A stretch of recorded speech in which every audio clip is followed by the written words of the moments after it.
அனைவருக்கும் வணக்கம். நான் அட்வொகேட் ராமச்சந்திரன். இன்று நம்ம உயர்நீதிமன்றத்தில் வழக்கறிஞர் அலுவலகத்தில் இருந்து சீனியர் வழக்கறிஞர் அருள் முருகானந்தம் சார் கிட்ட வந்து பேச போறோம். எதுக்காகனா ரம்மி தொடர்ச்சியா பாத்தீங்கன்னா தமிழ்நாட்டிலும் சரி ரம்மி விளையாடி நிறைய தற்கொலை ஏற்பட்டிருக்கு. நிறைய செல்போன்லேயே விளையாடுறாங்க, உள்ளே வெளியே பணத்தை வச்சு நிறைய பேர், அதாவது தொடர் இது குற்ற செயலாகவே நடந்து கொண்டிருக்கு. தற்கொலையில் நிறைய குடும்பங்கள் பாதிக்கப்படுது.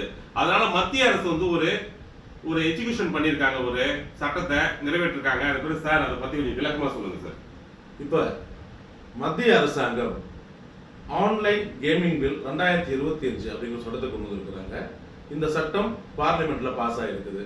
அதனால கடந்த 2 நாட்களாக இந்தியாவில் பணம் வைத்து விளையாடக்கூடிய ஆன்லைன் கேம் அனைத்துக்குமே வந்து தடை விதிக்கப்பட்டிருக்குது. அதனால ரம்மி, போக்கர் மற்றும் பணம் வைத்து விளையாடக்கூடிய அந்த எம்பிஎல் கிரிக்கெட் விளையாட்டுகள் இது எல்லாத்துக்குமே தடை ஏற்பட்டிருக்குது. நம்ம தமிழ்நாட்டில் கூட தமிழக அரசாங்கம் ஒரு சட்டம் கொண்டு வந்துச்சு. ஆனால் அதுக்கு எதிராக இந்த நிறுவனங்கள் உயர்நீதிமன்றத்தை அணுகி அவங்களுக்கு சாதகமாக உத்தரவிட்டு தொடர்ந்து நடத்தி கொண்டு இருந்தாங்க. இப்போ மத்திய அரசாங்கம் போட்டிருக்கக்கூடிய இந்த சட்டத்தால் மறுபடியும் தடை செய்யப்பட்டிருக்குது.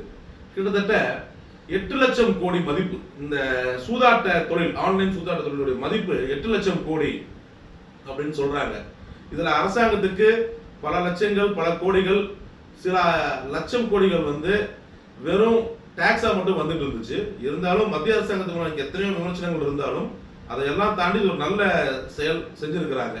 ஆனா இந்த சட்டத்துக்கு எதிராகவும் கேமிங் கம்பெனிகள் உச்சநீதிமன்றத்தை அணுகுவதற்கான வாய்ப்பு இருக்குது. எப்படி இருந்தாலும் இன்னும் சில காலத்துக்கு குடும்பங்கள் பாதிக்கப்படாம பல தற்கொலைகள் தடுக்கப்பட்டிருக்குது.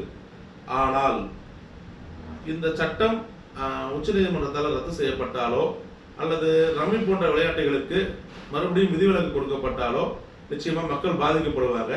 இனி நீதிமன்றங்கள் கையில தான் இருக்குது மக்களுடைய எதிர்காலம். நன்றி.